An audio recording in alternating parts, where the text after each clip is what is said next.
Good morning, सुप्रभात, नमस्कार आप सभी को न्यूट्रलाइट लिव 360 का 68th डे और मेंटेनेंस फेज का 26th डे में मेरा हार्दिक स्वागत है। मेरा नाम दीपांजन है और आज मैं आप सभी का होस्ट हूँ। आप सबको सुबह सुबह इतना एक्साइटेड और मोटिवेटेड देख के मुझे काफी अच्छा लग रहा है। मैं काफी लोगों को बाहर भी देख पा रहा हूँ, वो लोग मॉर्निंग वॉक के लिए ऑलरेडी निकल चुके हैं। So that's really a great motivation for all of us as well. So कल हमारे संग एक एबीओ लीडर थे पुष्पराज जी। उन्होंने अपना पर्सनल जर्नी शेयर किया इस लिव 360 प्रोग्राम में। उन्होंने शेयर किया कि इस लिव 360 प्रोग्राम के थ्रू सिर्फ उनका पर्सनल हेल्थ ही नहीं बल्कि उतना उनका जो पर्सनल स्किल सेट है वो भी इम्प्रूव हुआ। उन्होंने कल ये भी हमारे संग शेयर किया कि किस तरह से उनका जो कस्टमर बेस है वो धीरे धीरे बढ़ रहा है। इस प्रोग्राम के जरिए सिर्फ उनका पर्सनल ट्रांसफॉर्मेशन नहीं, उनका जो बिजनेस ग्रोथ है वो भी काफी अच्छे से हुआ। आज का हमारा जो टॉपिक है वो काफी इंटरेस्टिंग टॉपिक रहेगा क्योंकि आज का टॉपिक है insulin sensitivity versus health span. So ये जो इंसुलिन सेंसिटिविटी और हेल्थ स्पैन, इसके बारे में मैं थोड़ा सा ब्रीफ करना चाहूंगा। इंसुलिन एक ऐसा हार्मोन है जो हमारा पैनक्रियास बनाता है, जिससे कि हमारा ब्लड ग्लूकोज या ब्लड शुगर लेवल रेगुलेट होता है, जिससे कि ग्लूकोज हमारे सेल के अंदर एंटर करता है और उसे एज अ एनर्जी यूज करता है। इंसुलिन सेंसिटिविटी अगर हमारा बेहतर रहेगा तो हमारा जो मेटाबॉलिक हेल्थ है वो भी बेहतर रहेगा। अगर हमारा body cells sensitive to insulin रहता है तो रिस्क ऑफ इंसुलिन रेजिस्टेंस काफी हद तक रिड्यूस हो जाता है। कुछ कुछ फैक्टर्स है जिसके ऊपर ये इंसुलिन सेंसिटिविटी डिपेंड करता है। जैसे किस तरह से हम लोग फिजिकल एक्टिविटी कर रहे हैं, किस तरह से हम लोग एक्सरसाइज कर रहे हैं, किस टाइम पे हम लोग खाना खा रहे हैं, कितने अमाउंट ऑफ कार्बोहाइड्रेट हम लोग इनटेक कर रहे हैं, हमारा बॉडी कॉम्पोजिशन, जेनेटिक्स, इसके अलावा भी कुछ कुछ लाइफस्टाइल फैक्टर्स के ऊपर ये इंसुलिन सेंसिटिविटी डिपेंड करता है। हेल्थ स्पैन अगर हम लोग देखेंगे, हेल्थ स्पैन मतलब एक इंडिविजुअल का जिंदगी में कितना दिन तक वो free from any sort of chronic disease रह पाता है, उसी टाइम पीरियड को हम लोग हेल्थ स्पैन बोलते हैं। अगर हम लोग अपना हेल्थ स्पैन को बेहतर बनाएंगे तो उससे हम लोग काफी एज रिलेटेड डिजीजेस से हम लोग अपने आप को प्रिवेंट कर पाएंगे। कुछ कुछ फैक्टर्स जिसके ऊपर हमारा हेल्थ स्पैन डिपेंड करता है, अगेन हमारा फिजिकल एक्टिविटी, हमारा डाइट, किस तरह से हम लोग अपना स्ट्रेस को मैनेज कर रहे हैं, किस तरह से हम लोग अपना स्लीप को मैनेज कर रहे हैं, स्लीप मैनेजमेंट किस तरह से हम लोग कर रहे हैं, और उसके साथ साथ कुछ कुछ लाइफस्टाइल फैक्टर्स तो है जिसके ऊपर हमारा हेल्थ स्पैन डिपेंड करता है। सो अगर हम लोग अपना हेल्थ स्पैन और इंसुलिन सेंसिटिविटी को इम्प्रूव करना चाहते हैं तो हमको जरूरी है एक प्रॉपर बैलेंस डाइट इंटेक करना। प्रॉपरली हमें अपना वेट को, बॉडी वेट को मेंटेन करना पड़ेगा, बॉडी कॉम्पोजिशन को मेंटेन करना पड़ेगा। उसके साथ साथ हमें अपना जो स्लीप मैनेजमेंट है वो सही से करना पड़ेगा, और उसके साथ साथ हमें सही से हमें स्ट्रेस को भी मैनेज करना पड़ेगा। सो चलिए आज का प्रोग्राम हम लोग शुरू करते हैं। आज का हमारा जो प्रोग्राम है, तो सबसे पहले मैं डॉक्टर श्याम को बुलाना चाहूंगा, जो कि हमारे director of science and innovation है। So please help me welcome doctor Shyam on this virtual stage to share some insightful thoughts. So over to you sir, good morning. Good morning, Dipanjan. Good morning, everyone. नमस्कार. Hope आपको आज का सुबह बहुत पसंद लगा रहेगा। आज आज हमें हमारा साथ है डॉक्टर स्वाति शुक्ला, जो हमें इंसुलिन सेंसिटिविटी और हेल्थ स्पैन के बारे में जरा बात करेगी, क्योंकि वो इतना इम्पोर्टेंट टॉपिक है। और उन्होंने कुछ नई स्लाइड्स भी बनाई है, तो मैं तो बहुत इंटरेस्टेड हूँ ये सुनने के लिए। डॉक्टर स्वाति, आपको पता है, जीबी पंत यूनिवर्सिटी से पीएचडी है न्यूट्रिशन के, और उनका डबल गोल्ड मेडलिस्ट है, बहुत शानदार साइंटिस्ट है हमारे टीम पे। तो मुझे मुमकिन है कि वो बहुत अच्छी तरह की प्रेजेंटेशन देंगे आपको। लेकिन डॉक्टर स्वाति आने से पहले मेरा आज का एक सोच था, जो मैं 3-4 साल पहले मुझे लगा कि ये एक इम्पोर्टेंट टॉपिक है, क्योंकि मैंने 3-4 साल पहले मुझे क्या लगा थी, जब भी मैंने एक्सरसाइज कर रहा था, मुझे कुछ बॉडी पेन्स था, मुझे कोई दर्द था यही वहीं मेरा हड्डी पे। तो मैंने सोचा कि मैंने उसके बाद मैंने बहुत अच्छी तरह से एक्सरसाइज करने शुरू किया। तो मैं सोचा वही टॉपिक ले लूं मैं आपसे आज, उसके बारे में जरा बात करूं। मैंने फिर सोचा कि ये क्या है जो, फर्स्ट ऑफ ऑल, ये जो मस्कुलोस्केलेटल कंडीशन है, मस्कुलोस्केलेटल जो जिसमें है मसल्स है, हमारी हड्डी है और स्केलेटन जैसे जॉइंट्स है, तो वो सब उसको बोलते हैं मस्कुलोस्केलेटल। तो आज हम मस्कुलोस्केलेटल कंडीशन के बारे में जरा बात करेंगे। तो ये एक ग्लोबल हेल्थ चैलेंज है, क्योंकि फॉर एग्जांपल क्या है musculoskeletal condition? Low back pain, मुझे नेक पेन था, फिर एक रिस्क है गिरने से, फॉल्स फॉल्स का रिस्क, और फिर ऑस्टियोआर्थराइटिस। ये सब इनकन्वीनियंस नहीं है, सही बात, ये तो इनकन्वीनियंस ही है, लेकिन इनकन्वीनियंस के भी अलग से, बल्कि ये हमारी पूरी तरह से जिंदगी जीने में सिग्निफिकेंट बैरियर्स क्रिएट करते हैं, क्योंकि हमको चलने नहीं होते, हम गिरते हैं, बैक पेन से, नेक पेन से, हमें लेटना पड़ता है। तो बहुत सारे कंडीशंस है ये मस्कुलोस्केलेटल कंडीशंस के अंदर। तो मैंने बताया कि मस्कुलोस्केलेटल कंडीशन बोन्स है, हमारे हड्डी है, मसल्स है, जॉइंट के साथ साथ कार्टिलेज होते हैं, टेंडन्स होते हैं, लिगामेंट्स होते हैं, कनेक्टिव टिश्यू, ये सब मिलकर मस्कुलोस्केलेटल सिस्टम बोलते हैं। तो ये सिस्टम आपके बॉडी को स्ट्रक्चर और सपोर्ट देता है, और आपको मूवमेंट का एबिलिटी ये देता है, यही देता है आपको सपोर्ट, पूरे मूवमेंट का, हर दिन का मूवमेंट का यही सपोर्ट है। तो इसका मतलब क्या है कि हम इसको सुरक्षित रखना चाहिए, राइट? सो लो बैक पेन और नेक पेन हमारी वाइटैलिटी के साइलेंट चोर है। वो छुपा छुपा आते आते हैं, और हमें हमें उस कंडीशन को हमें बहुत दुख पहुंचाते हैं, क्योंकि ये ज्यादातर क्यों? क्योंकि सेडेंटरी लाइफस्टाइल, ये सेडेंटरी लाइफस्टाइल है, हम जब टीवी या हमारे कंप्यूटर पर ज्यादा बैठते हैं, ये डिसेबिलिटी के यही है रीजन, लो बैक पेन और नेक पेन के। तो इन दर्द का सॉल्यूशन रस नहीं, बल्कि रेगुलर और एक्टिव मूवमेंट है। तो ग्रुप में एक्सरसाइज करने से फिजिकल रिलीफ के साथ मेंटल हेल्थ बेनिफिट्स भी मिलते हैं।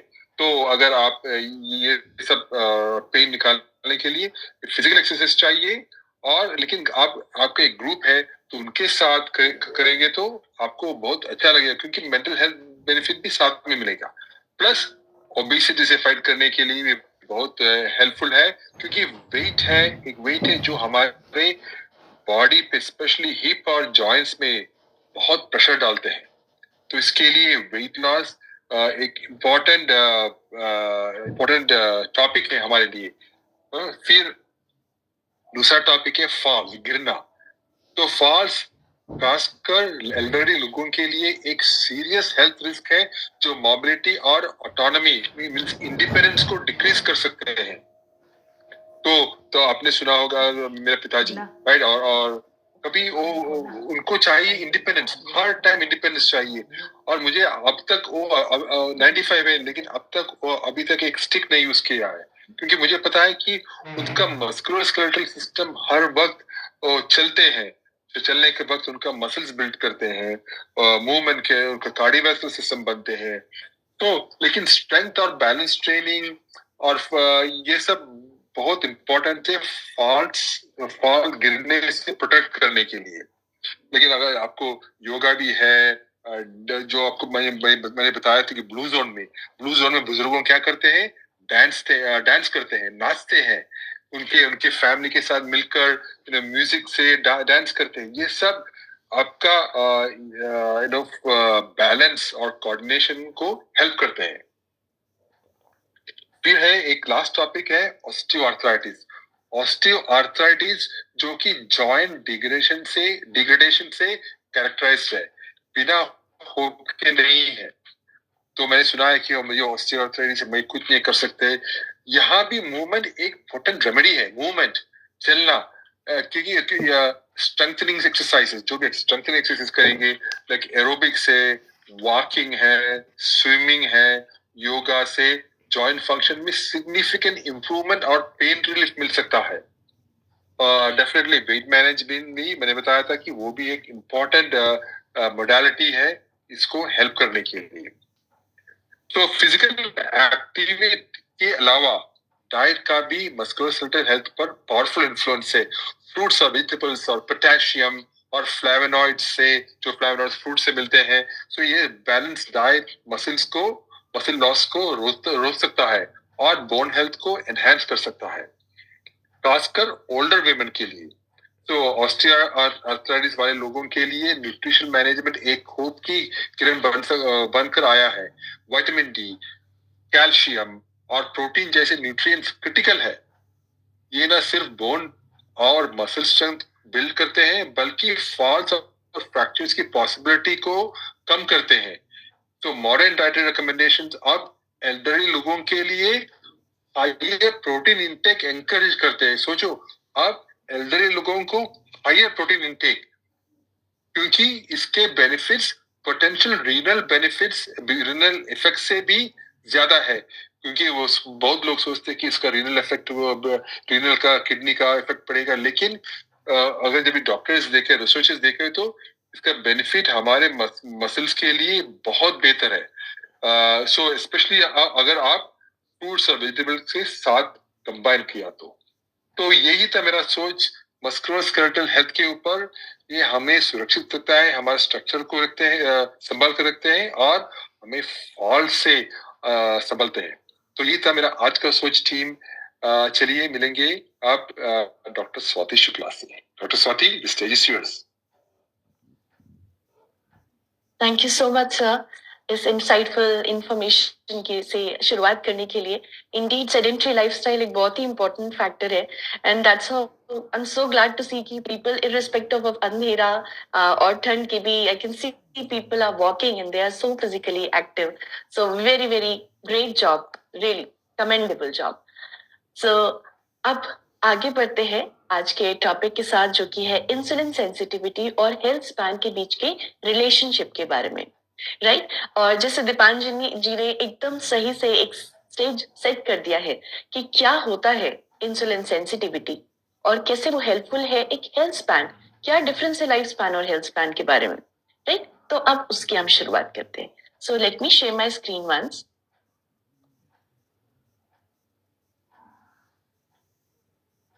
ओके, आई होप आप स्क्रीन देख पा रहे हैं।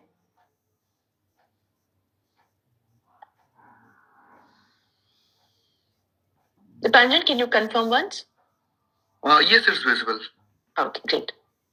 So, day 26, आज का topic insulin sensitivity and health span.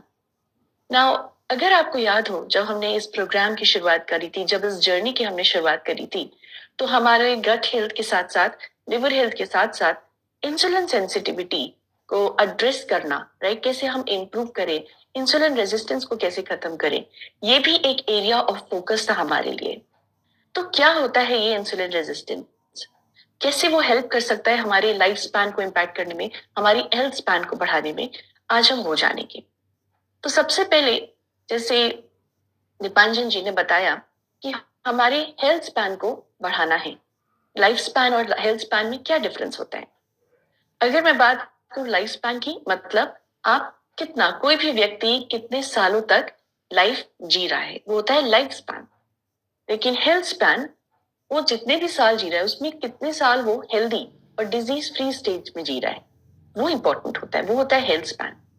अगर हम करंट सिनेरियो की बात करें, अगर मैं आपको बताऊं कि हमारे आज के समय में हम देखें, तो हमारा नॉर्मल एजिंग में, late me share my pointer, हमारे जैसे नॉर्मल एजिंग आज के करंट सिनेरियो में होता है, जहां पर हम जैसे जैसे एज में एडवांस करते हैं, कोई ना कोई किसी भी प्रकार का कोई हेल्थ का कंडीशन या कोई मेटाबॉलिक फ्लक्चुएशन जल्दी आ जाता है, राइट? ये हम सब एक्सपीरियंस करते हैं। जबकि हमारा जो मेन एम होना चाहिए वो क्या होना चाहिए, अगर यहाँ बात करूं, हेल्थ स्पैन आपका पुअर से ऑप्टिमल की तरफ बढ़ना चाहिए, राइट? और साथ ही साथ जैसे जैसे आपकी एज बढ़ रही है उसमें भी इंप्रूवमेंट आपका हेल्थ में होना चाहिए। तो ये डायरेक्ट ग्राफ है, लेकिन जहां हम मिडिल एज और इनफैक्ट कभी कभार तो उससे पहले भी, ये हमारा हेल्थ जो होता है वो पुअर की तरफ आने लगता है। हमको क्या करना है, इस जो ये गैप है इसको बढ़ना है। जैसे जैसे हम एज करें उसके साथ साथ हेल्थ भी हमारा ऑप्टिमल होते होते फिर डिक्लाइन होगा, नेचुरल तरीके से, ना कि अनहेल्दी तरीके से। तो हमें इस गैप को एक्सपैंड करना है, यही हमारा मेजर फोकस होना चाहिए। हम लाइफ लीड करें, वो क्वालिटी लाइफ लीड करें, ताकि हम ऑप्टिमल लॉन्गेविटी की तरफ बढ़े। What is optimal longevity? मतलब ऐसी लॉन्ग लाइफ, ऐसा एक जब आप लंबे सालों तक जिए, इस प्रकार से जिए कि आपका जो लाइफ है वो हेल्दी हो, आप फंक्शनल अच्छी तरीके से हो, आप एक्टिव रहें, आप इंडिपेंडेंट रहें, जैसे डॉक्टर श्याम ने कहा इंडिपेंडेंस, राइट? वो होती है एक ऑप्टिमल लॉन्गेविटी, जिसमें आप अपने लाइफ की क्वालिटी को भी बढ़ा रहे हैं rather than just the quantity। तो कैसे इस हेल्थ स्पैन को इंसुलिन इफेक्ट करता है वो देखते हैं। सबसे पहले मेटाबॉलिज्म। हम हर दिन किसी न किसी प्रकार से जब भी सेशन ले रहे हैं, हम देख रहे हैं कि हमारा जो टॉपिक है या जो भी हम कर रहे हैं, हम उसको अल्टीमेटली लीड कर रहे हैं या एसोसिएट कर रहे हैं एक हेल्दी मेटाबॉलिज्म से। क्यों? क्योंकि मेटाबॉलिज्म ही है वो एक क्रूशियल फैक्टर है। आपके सेल्स, जो भी शरीर का जो कण कण में जो सेल्स हैं, उनका जो एक फंडामेंटल फंक्शन है वो क्या है? Metabolism, right? उसी ही से ही सेल्स मेंटेन रहते हैं, अलाइव रहते हैं, अपने आप को रिपेयर करते हैं, साथ ही साथ में हमको अलाइव रखते हैं, हमारा मेंटेनेंस, हमारे रिपेयर में हेल्पफुल होते हैं। वो एनर्जी प्रोडक्शन करते हैं, वो न्यूट्रिएंट्स का एक बैलेंस बना के रखते हैं, कितना न्यूट्रिएंट्स आना है, कितना न्यूट्रिएंट्स जाना है, उसको रेगुलेट करने के लिए किस प्रकार के हार्मोन्स चाहिए, इन्फ्लेमेशन को कम करना, ऑक्सीडेटिव स्ट्रेस को कम करना, ये सारा फंक्शन मेटाबॉलिज्म का है। तो हम सब जान रहे हैं, जब मेटाबॉलिक डिसऑर्डर्स होते हैं या फ्लक्चुएशन होता है, तो वो हमारी हेल्थ को इफेक्ट करता है, यानी हेल्थ स्पैन को कम करता है, राइट? तो इंसुलिन इस मेटाबॉलिज्म का एक सेंटर पार्ट है। अगर आप देखिए इंसुलिन का ग्लूकोज का इनटेक या अपटेक कितना होना चाहिए, उस किस प्रकार से वो सेल्स में जाके यूटिलाइजेशन होगा, अगर नहीं यूटिलाइज हो रहा है तो वो कहाँ जाकर के फैट में भी कन्वर्ट हो सकता है, राइट? वो हॉर्मोन्स, आपका इंसुलिन लेवल, ग्लूकागन लेवल, कितने हॉर्मोन्स को भी वो इफेक्ट करता है, राइट? फैट का मेटाबॉलिज्म जैसे हमने देखा, एपेटाइट को इफेक्ट करता है, कितने सारे। और इनफैक्ट हम बोलते हैं कि इंसुलिन रेजिस्टेंस एक मेजर की फैक्टर है जो आपकी मेटाबॉलिक हेल्थ को डिटरमाइन करता है। आपके जो मेटाबॉलिक फ्लक्चुएशंस होते हैं, जैसे आपका एलिवेटेड ब्लड ग्लूकोज लेवल या एलिवेटेड कोलेस्ट्रॉल लेवल्स, वो इफेक्ट किससे हो रहे हैं? आपके इंसुलिन की वजह से। सो इंसुलिन रेजिस्टेंस, बेसिकली इंसुलिन इस वजह से हम बोलते हैं कि वो एक मेटाबॉलिज्म का एक मेजर पार्ट है जो आपके मेटाबॉलिज्म को अफेक्ट करता है। तो इंसुलिन ना सिर्फ क्योंकि वो ग्लूकोज के मेटाबॉलिज्म को करता है, वो अलग अलग और भी ऑर्गन्स को इफेक्ट करता है। कैसे? देखते हैं। अगर बात करें हम ये इंसुलिन की, तो उसके एक्शंस अलग अलग टिश्यूज पर होते हैं, अलग अलग ऑर्गन में होते हैं। जैसे आप देखें मसल्स को, जब हमने खाना खाया, खाना खाने के बाद उस खाना आपके सिमिलर फॉर्म्स में टूटा, यानी ग्लूकोज में। अब वो ग्लूकोज ब्लड में प्रेजेंट है, लेकिन हमारे शरीर को जो एनर्जी चाहिए, जो उसका यूटिलाइजेशन होगा, उसकी बर्निंग होगी टू प्रोड्यूस एनर्जी, वो सब टिश्यूज के अंदर होगा, सेल्स के अंदर होगा, जैसे मसल टिश्यूज के अंदर। तो इंसुलिन का क्या काम है? वो मसल टिश्यूज के अंदर ग्लूकोज का अपटेक में हेल्प करता है, ज्यादा से ज्यादा उसका टिश्यूज ग्लूकोज को ले उसमें हेल्पफुल होता है, और इसी तरीके से उसकी यूटिलाइजेशन, एक बार मसल टिश्यू ने ग्लूकोज को ले लिया तो उसका प्रॉपर यूटिलाइजेशन करेगा एनर्जी प्रोडक्शन के लिए। साथ ही साथ में अगर मान लीजिए एक्सेस ऑफ ग्लूकोज प्रेजेंट है, जो हम बोलते हैं, जिस वजह से हम बोलते हैं कि सिंपल कार्ब्स को कम करना चाहिए, क्योंकि जो फ्री ग्लूकोज लेवल से हमारे शरीर में वो ज्यादा हो जाते हैं, राइट? फिर क्या होता है? वो फैट में एक्यूमुलेशन होता है उसका, तो उसमें भी इंसुलिन जो आपका हार्मोन है उसका एक इम्पोर्टेंट रोल है। क्या होता है? वो एडिपोसाइट्स होते हैं, जो हमारे फैट सेल्स होते हैं, उन पे एक्ट करता है, वहां पर जाकर के वो लाइपोजेनेसिस करता है। लाइपोजेनेसिस मतलब जो फैट्स है उनके सिंथेसिस में हेल्प करता है। और लाइपोलिसिस यानी फैट का जो ब्रेक डाउन है, जब फैट टूटेगा तो फ्री फैटी एसिड्स शरीर में आएंगे, अगर जरूरत पड़ी ग्लूकोज की कमी से तो वो वापस से ग्लूकोज में भी कन्वर्ट हो सकते हैं, उसको वो इनहिबिट करता है, उसको रोकता है।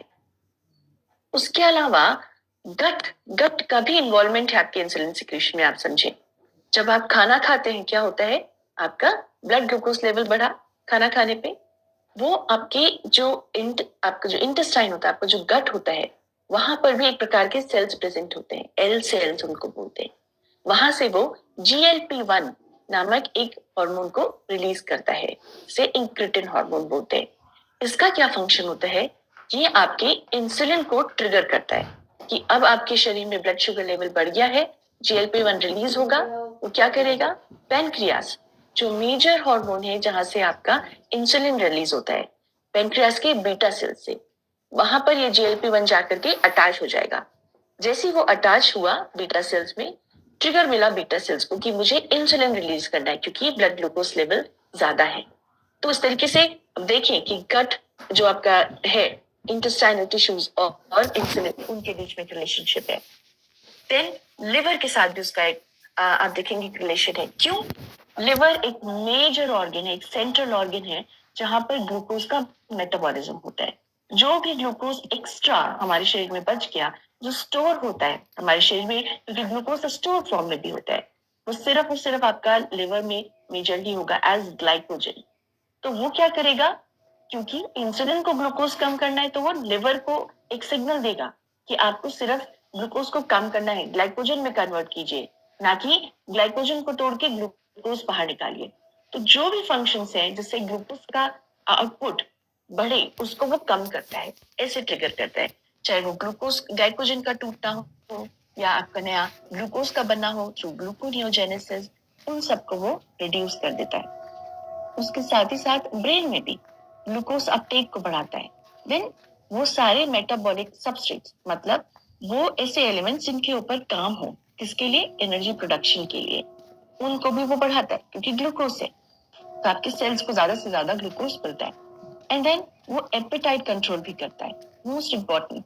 जिस प्रकार से आप देखेंगे इंसुलिन कितना लेवल में हमारे शरीर में बढ़ा, देन कम हुआ, ब्लड शुगर लेवल बढ़ा, देन वो सेल्स में गया, उसके हिसाब से आपके शरीर में लेप्टिन हार्मोन, ग्रेलिन हार्मोन का रिलीज होता है।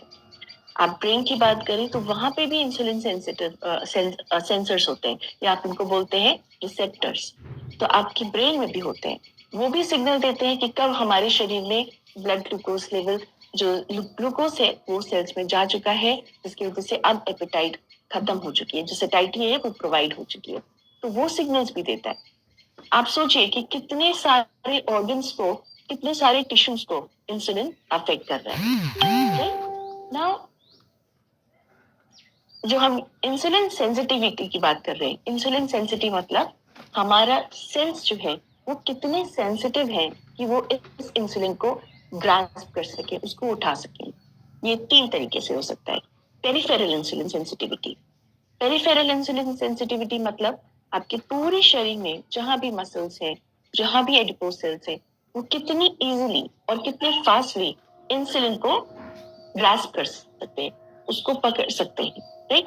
और उसके थ्रू ग्लूकोज को अपटेक कर सकते हैं।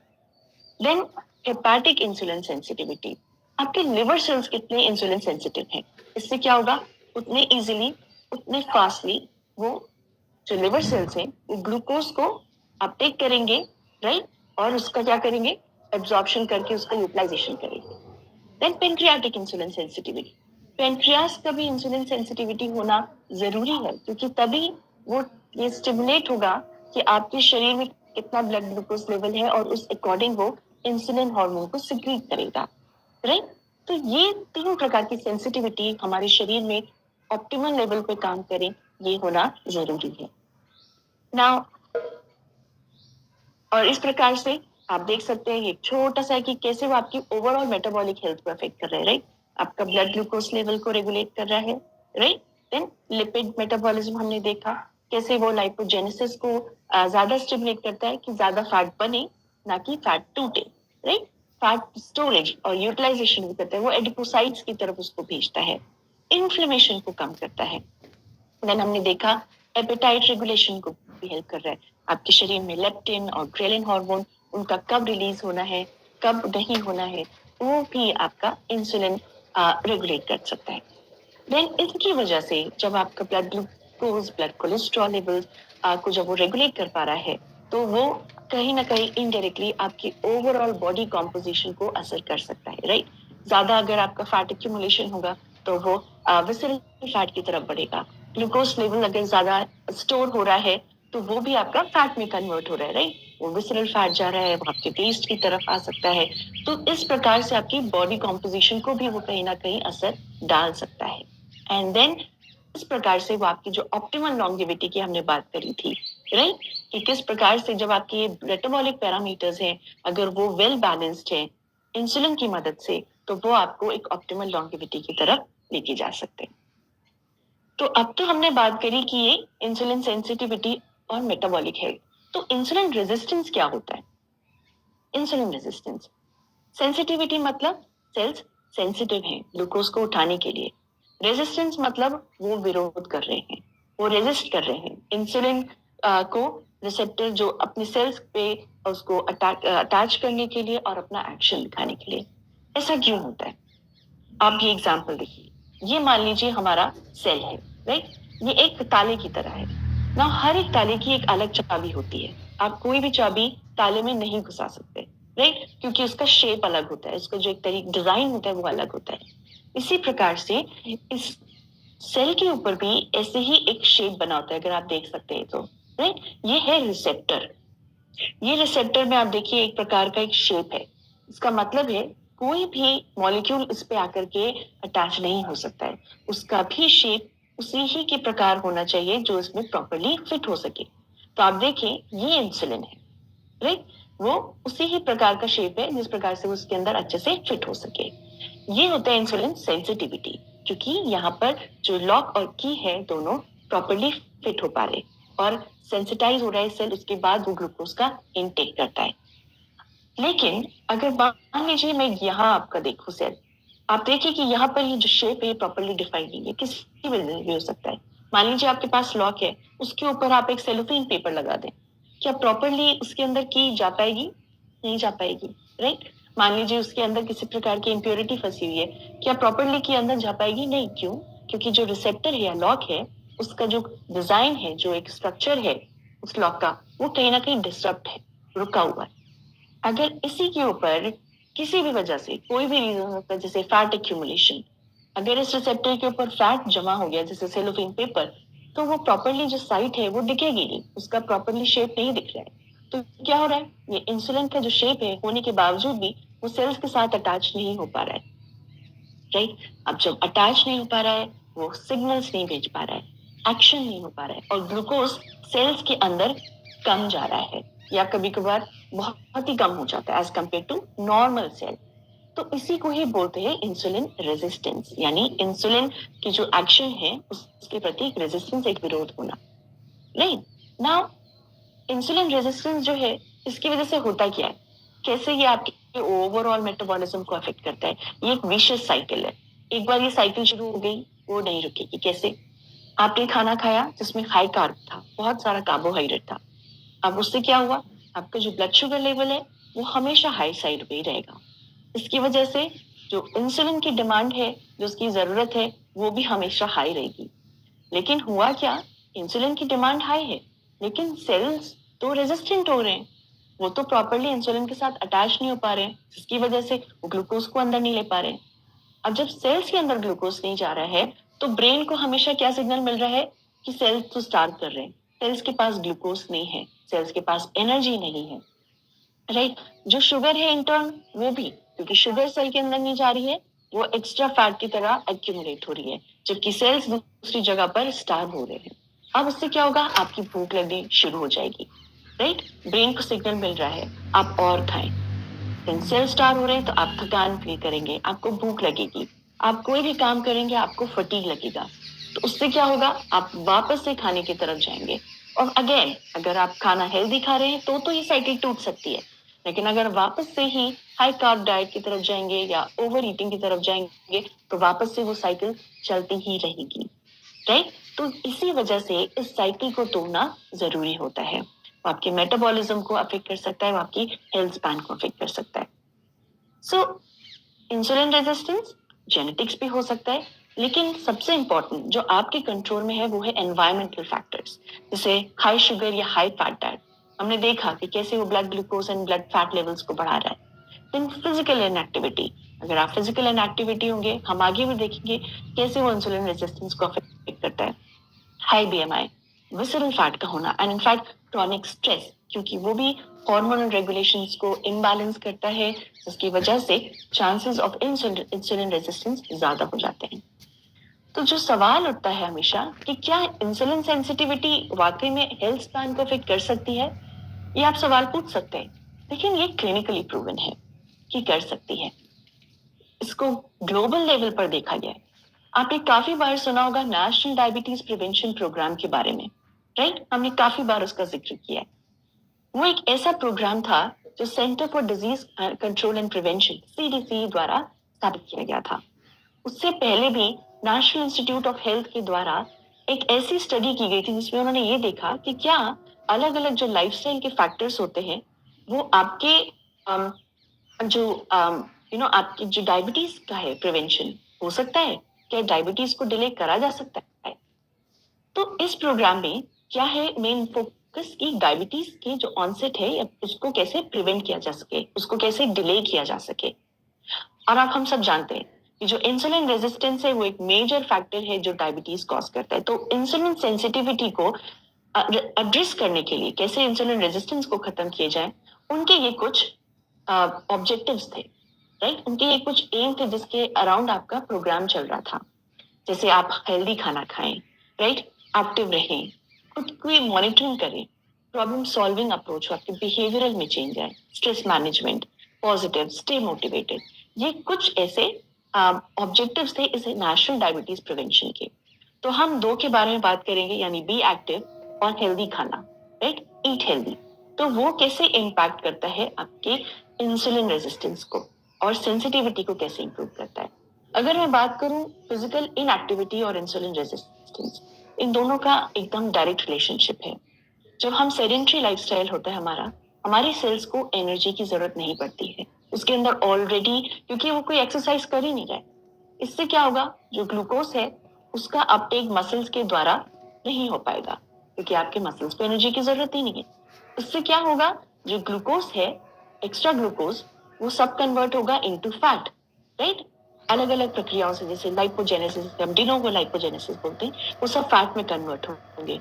साथ ही साथ जो आपका एक्स्ट्रा जो फैटी एसिड्स है, फ्री फैटी एसिड्स है, वो हमारे ब्लड में, हमारे सीरम में, उनका कंटेंट भी बढ़ जाएगा क्योंकि इतना ज्यादा हो गया है कि वो अब एडिपोसाइट टिश्यूज में नहीं आ पा रहा है। तो वो इवन ब्लड स्ट्रीम में भी आपको फ्री फैटी एसिड्स की फॉर्म में मिलेगा। जब इस प्रकार से फैट इतना एक्यूमुलेशन होगा तो क्या होगा, धीरे धीरे आपके हर एक हेल्दी सेल्स के ऊपर एक परत की तरह जम जाएगा, राइट? वो विसरल फैट जो हम बोलते हैं, एडिपोज टिश्यूज के अलावा भी वो अलग अलग जगह पे जमा हो रहा है। इसी की वजह से इंसुलिन रेजिस्टेंस बढ़ जाता है। जबकि अगर आप एक मेटाबॉलिकली हेल्दी की बात करें, एक ऐसा इंसान व्यक्ति की बात करें जो एक्टिव है, उसको क्या होगा, उसकी हर एक ऑर्गन को ग्लूकोज की जरूरत है। ग्लूकोज का अपटेक बढ़ेगा जिसकी वजह से ओवरऑल जो हमारा फैट का प्रोडक्शन है, स्टोरेज हो रहा है या अपटेक हो रहा है, वो कम हो जाएगा। इससे आपकी इंसुलिन सेंसिटिविटी बढ़ेगी। दूसरी अगर मैं बात करूं कैलोरी डिफिसिट डाइट की, अगर आप ज्यादा कैलोरी ले रहे हैं फूड में, क्या होगा उससे, बीटा सेल्स की, अगर हम पेनक्रियास की बात करें, बीटा सेल के फंक्शन में और जिसका मास है, क्योंकि वो अगर इंसुलिन रेजिस्टेंस ज्यादा हो रहा है बिकॉज ऑफ ओवर न्यूट्रिशन, तो वो एक लिमिट तक ही कंटिन्यूसली इंसुलिन प्रोवाइड कर सकता है, लेकिन धीरे धीरे वो भी एक डीकम्पेंसेटेड स्टेज पे पहुंच जाएगा, यानी इससे ज्यादा वो कंपेंसेट नहीं कर सकता आपके इंसुलिन डिमांड को। जब कंटिन्यूसली वो इंसुलिन प्रोड्यूस कर रहा है लेकिन इंसुलिन रेजिस्टेंस की वजह से वो आपके सेल्स तक नहीं पहुंच रहे, फिर क्या होगा, जो बीटा सेल्स हैं उनका फंक्शन और उनका जो मास है वो कम हो जाएगा और जो ग्लूकागन यानी जो ग्लूकोज बढ़ाने वाले जो हार्मोन्स है वो बढ़ेंगे क्योंकि आपके सेल्स को तो अल्टीमेटली ग्लूकोज की जरूरत है, राइट? उसी प्रकार से लिवर में भी क्या होगा, फैट एक्यूमुलेशन ज्यादा होगा, राइट? जो पेनक्रियास, जो आपका ग्लूकोज होता है लेवल, जो आपके लिवर में प्रेजेंट होता है, हेपाटिक ग्लूकोज होते हैं, उसका भी कॉन्सेंट्रेशन बढ़ने लगेगा क्योंकि आपके सेल्स को जरूरत है। एडिपोसाइट्स में भी अब क्या हो रहा है, इनलार्जमेंट हो रहा है, फैट सेल्स बढ़ रहे हैं क्योंकि फैट एक्यूमुलेशन बढ़ रहा है, तो इसकी वजह से फ्री फैटी एसिड ज्यादा हो रहे हैं, इन्फ्लेमेशन ज्यादा हो रहा है, राइट? इसके साथ ही साथ मसल्स में भी फैट एक्यूमुलेशन हो रहा है, ग्लूकोज का अपटेक जो है वो कम हो गया क्योंकि इंसुलिन रेजिस्टेंस है, मसल सेल्स नहीं ले सकते। तो ये सारे होते हैं जब हम ओवर न्यूट्रिशन में हैं। लेकिन कैलोरी डिफिसिट से क्या हो सकता है, अगर आप कैलोरी रेस्ट्रिक्ट करते हैं तो जो भी हमारे शरीर में जो ग्लाइकोजन यानी स्टोर्ड फॉर्म है ग्लूकोज का, वो ज्यादा से ज्यादा यूज हो सकता है। में ग्लूकोज ऑलरेडी हमारे शरीर में यूज हो रहा है, तो नया ग्लूकोज बनाने की जरूरत नहीं होगी, क्योंकि जो भी स्टोर फॉर्म है वही सारा यूज हो रहा है, राइट। उसके साथ लिवर के अंदर भी जो भी ग्लाइकोजन था वो सब यूज हो रहा है। जब आप कार्बोहाइड्रेट को लिमिट करते हैं तो वो आपके फैट के लेवल्स को भी कम करता है, राइट। उसके साथ ही साथ जब आप हाई प्रोटीन लेंगे इस कैलोरी डेफिसिट डाइट में भी, वो आपके पेनक्रियास के सेल्स को ज्यादा स्टिमुलेट करेगा। साथ ही साथ हमने देखा एपेटाइट का भी रिलेशन है। जब आप हाई प्रोटीन लेंगे तो वो आपकी भूख को बढ़ाएगा, सैटिस्फैक्शन को बढ़ाएगा, एपेटाइट का सप्रेशन होगा, यानी आपको भूख कम लगेगी, जिसकी वजह से भी वेट लॉस में भी असर हो रहा है। तो आपके blood glucose, blood lipid profiles में, आपके एपेटाइट में, सब पे इम्पैक्ट डाल रहा है अगर आप कैलोरी डेफिसिट, हाई प्रोटीन और लिमिटेड कार्बोहाइड्रेट डाइट लेंगे। तो अल्टीमेटली क्या होगा, वो आपके ये सारे फैक्टर्स इंसुलिन रेजिस्टेंस को कम करेंगे और ग्लाइसीमिया मतलब जो ग्लूकोज का जिस प्रकार से जो इनफ्लो होता है उसको भी कम कर सकता है। नाउ आप देखें, फिजिकल एक्सरसाइज और कैलोरी डेफिसिट दोनों नेशनल डायबिटीज प्रिवेंशन प्रोग्राम का पार्ट थे। तो क्या देखा गया था इस नेशनल डायबिटीज प्रिवेंशन प्रोग्राम से? ये प्रोग्राम 1996 में शुरू हुआ, 2001 में खत्म हुआ, जिसे हम डायबिटीज प्रिवेंशन प्रोग्राम बोलते हैं। लेकिन एक और स्टडी थी ये देखने के लिए कि लंबे समय में इसका क्या इम्पैक्ट होता है, जिसको उन्होंने बोला diabetes prevention programme outcome study. Outcome क्या हुए लॉन्ग टर्म में? तो एक ग्रुप था जो भी है लाइफस्टाइल फैक्टर्स थे, आपके एक्सरसाइज और आपका प्रॉपर डाइट, आपका जो भी बिहेवियरल फैक्टर्स है उनको फॉलो करते थे, वो आपका एक ग्रुप 1 हुआ। दूसरा ग्रुप था जिसको सिर्फ स्टैंडर्ड डाइट दिया गया, स्टैंडर्ड एक्सरसाइज रिकमेंडेशंस दी गई और वो जो डायबिटीज की बेसिक मेडिकेशन होती है मेटफॉर्मिन वो खा रहे थे। और तीसरा ग्रुप था जो सिर्फ वही स्टैंडर्ड डाइट और एक्सरसाइज फॉलो कर रहे थे, लेकिन ना वो दवाई खा रहे थे मेटफॉर्मिन, ना वो इस प्रोग्राम के रिकमेंडेशंस को फॉलो कर रहे थे। तो देखा क्या गया, 3 साल के अंदर जो सिर्फ इस लाइफस्टाइल के पैटर्न को फॉलो कर रहे थे उसमें डायबिटीज को डेवलप करने के चांसेस 58% कम थे as compared to metformin group. 10 साल में देखा गया कि उनके अंदर जो डायबिटीज का डेवलपमेंट है वो 34% डिले हुआ as compared to metformin group, जहां पर 18% ही था सिर्फ। और 15 साल में क्या देखा गया कि उसके बाद भी जहां पर लोग proper diet, exercise recommendations follow कर रहे थे, 150 minutes of walk per week और कैलोरी डेफिसिट डाइट, वहां पर भी इस डेवलपमेंट ऑफ डायबिटीज 27% कम था as compared to metformin group, जहां पर वो 18% था। तो आप देख सकते हैं कि किस प्रकार से, क्योंकि वो अल्टीमेटली टारगेट कर रहा था आपके इंसुलिन रेजिस्टेंस को। अगर आपने इन लाइफस्टाइल फैक्टर्स के साथ फिजिकल एक्टिविटी और कैलोरी डेफिसिट डाइट के साथ फॉलो किया तो उसके ऐसे रहते। ना कि सिर्फ ये, एक और स्टडी जो पब्लिश हुई थी न्यूट्रिएंट्स 2021 में, डाचिंग स्टडी, वहां पर भी लॉन्ग टर्म इफेक्ट देखा गया कि अगर आप लाइफस्टाइल मॉडिफिकेशन करते हैं तो उसका क्या असर पड़ता है आपके इंसुलिन रेजिस्टेंस पे और बाकी कॉम्प्लिकेशंस पे। तो उन्होंने देखा कि वहां पर डिले जो हो रहा है वो 3.96 इयर्स का डायबिटीज का डिले हो रहा है। ना कि सिर्फ ये, कार्डियोवेस्कुलर जो डिजीजेस होते हैं और जो उनसे रिलेटेड जो मोर्टालिटी होती है वो भी कम हुई थी। और जो एवरेज लाइफ स्पैन है, एक्सपेक्टेंसी है, 1.44 इयर्स बढ़ा था उनमें जो इन लाइफस्टाइल फैक्टर्स को अपना रहे थे और उनको फॉलो कर रहे थे। और इनफैक्ट एनिमल स्टडीज में भी देखी गई थी। एक साइंटिस्ट है एंड्रयू वॉकर, 2019 में उन्होंने देखा कि किस प्रकार से अगर वो लाइफस्टाइल फैक्टर्स को फॉलो करते तो इंसुलिन सेंसिटिविटी बढ़ती है, राइट, वो कॉग्निटिव फंक्शंस को अफेक्ट करता है और हेल्थ स्पैन को ओवरऑल इंप्रूव करता है। तो अल्टीमेटली हमें क्या करना है, इंप्रूव करना है इंसुलिन सेंसिटिविटी को। कैसे? हेल्दी वेट को मेंटेन रख के, अनड्यू स्ट्रेस को कम करके, जो हमारे जो सिंपल कार्ब्स हैं उनको अवॉइड करना है, रेगुलर फिजिकल एक्सरसाइज करना है और सबसे इंपॉर्टेंट एक कैलोरी डेफिसिट डाइट को आप फॉलो करें। हमेशा एक ब्लू जोन का जो आप मैकेनिज्म है, आगे कुछ सेशंस में आप देखेंगे हम ब्लू जोन फिलॉसफी के बारे में बात करेंगे। उसमें हमेशा कहा जाता है कि अगर आपको 100 इयर्स तक जीना है तो आपको सिर्फ उतना खाना है जिससे आपका 80% तक पेट भरे, 100% तक नहीं, क्योंकि वो आपको एक्टिव रखता है। और आगे डिटेल में पढ़ेंगे। तो हमेशा एक कैलोरी डेफिसिट डाइट को आपको मेंटेन करना है। तो इसी के साथ आज की एक्टिविटी ऑफ द डे, कि आप एटलीस्ट उन 3 हेल्दी एक्टिविटीज को इन्वेस्ट कीजिए जिससे आपको लगता है कि आपकी इंसुलिन सेंसिटिविटी पे आप काम कर रहे हैं और इम्प्रूव कर सकते हैं। आशा करती हूँ, आई रियली होप कि आज का सेशन आपको नॉलेजेबल लगा हो और आप इससे कुछ इंफॉर्मेशन एक्सट्रैक्ट कर सकें। With that, wish you a very good day ahead. Thank you so much. Thank you Swati ji.